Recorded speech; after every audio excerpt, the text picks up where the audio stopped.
This Rose.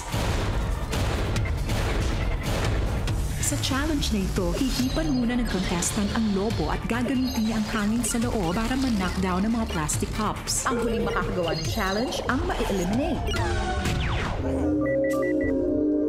The game begins in 3, 2, 1. Let's go!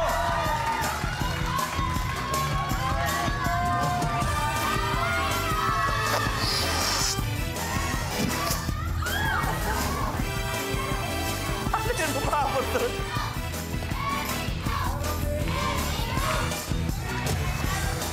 Lobo niya na naman malaki.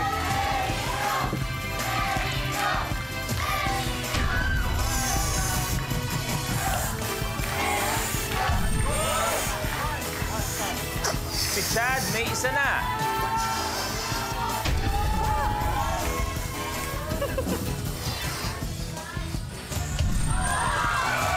Kuya Romnick, may isa. Tubuhin nyo na ng marami.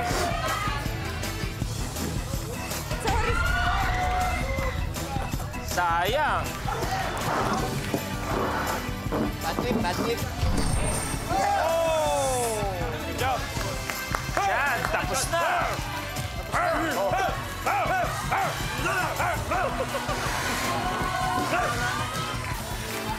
Christian, Romnick, and Rose na lang ang naglalaban.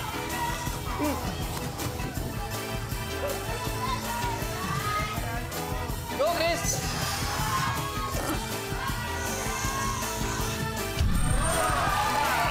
Isa, si Christian. Ha? Sumote. Ito si Christian, konti na lang.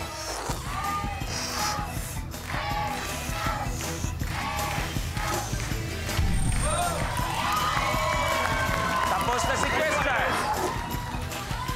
Kuya Romnick versus Rose. Yay! One all, one all. Ito sabihin ko sa ilalim. Sa ilalim ito. Sabay.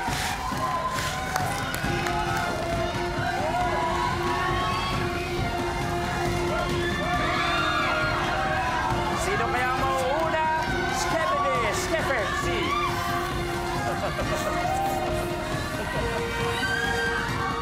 Sino kaya mauuna?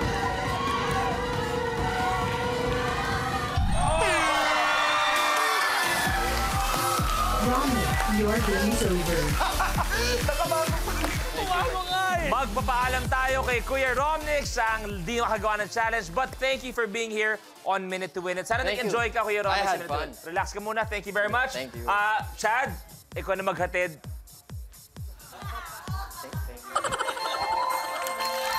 Siya ang nagtanggal kay Kuya. Kung si Christian, baka pinagbigyan pa ni Christian si Kuya Romnick. Siyempre, respeto na sa pagmamahal nyo, sa pagtingin mo kay Kuya Romnick. Pero nagulat ako na si Rose, walang pakialam sa'yo. Sa paghanga mo kay Kuya Romnick, tinanggal. Ganun naman laki, bata pa tayo, ganyan ka na. Ha? Naman ka ba sa pagkabata? Hindi, tuta ako noon. Yan ang sinasabi ko. Ayusin mo. Tuta pa lang ako, lahat tinagaw mo na. Ngayon yung nag-iisang taong mahal ko. Tinalo mo pa. Ngayon, yung mapapanalunan ko, sa kanya din mapupunta. Chad, tama na. Tama na, Chad. Kuya, huwag ka nang makihati sa mapapanalunan. Tama na, tama na. Ito na, level 3, blueprint. Paper scraper. Kailangan ng contestant gumamit ng 30 index cards para makagawa ng tower na may taas na 10 stories. Bawat level ay binubuo ng dalawang nakatuping index card at papatungan ng isang flat na index card. Ang huling makakagawa ng challenge ang ma-eliminate. The game begins in 3, 2, 1.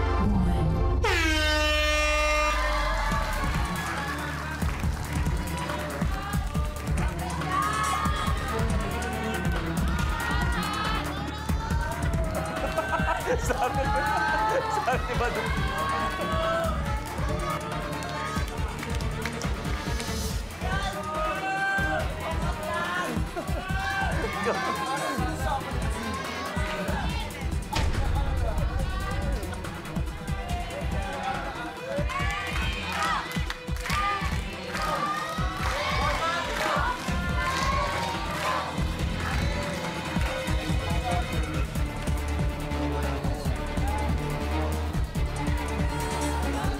Eto na si Chad, medyo lamang ng konting-konti.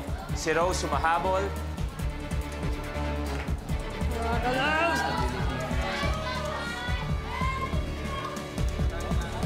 Dahan-dahan lang ang mga galaw.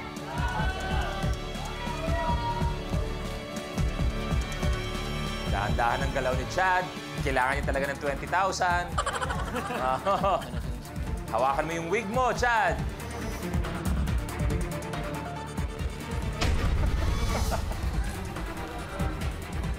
Tandaan, may 3-second rule tayo.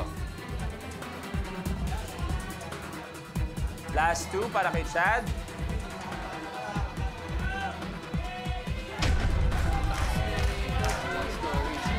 Si Christian humahabol.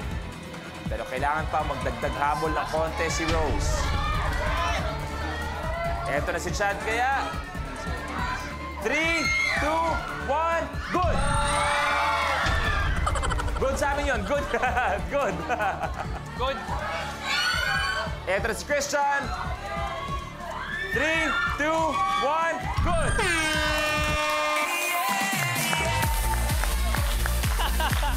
Nakakaba yun ah. Mary Rose, your game's over. Mary Rose. Aba, tibay ah. Ginano ko pa. Tapos ang laban ni Rose. Okay. Eto na. Sino magiging last man standing? Sa blueprint na to, malalaman. Card Ninja. Titirahin ng baraha ang pakwan at kailangan na mag-stick o tumusok ang baraha sa pakwan. Ang huling makakagawa ng challenge ang ma-eliminate. The game begins in 3, 2, 1. Go, guys!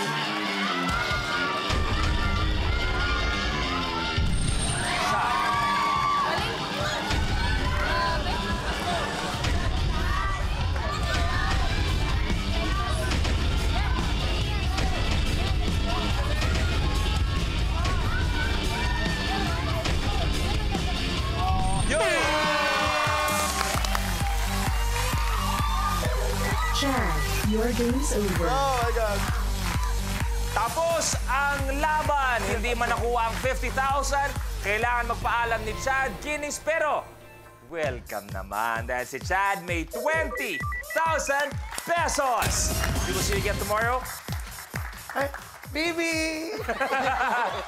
Pinaghirapan, lumaban, our last man standing, Christian Fables with 70,000 pesos. Kailangan mo huminga dahil pagiging last man standing ay hindi natatapos sa 70,000.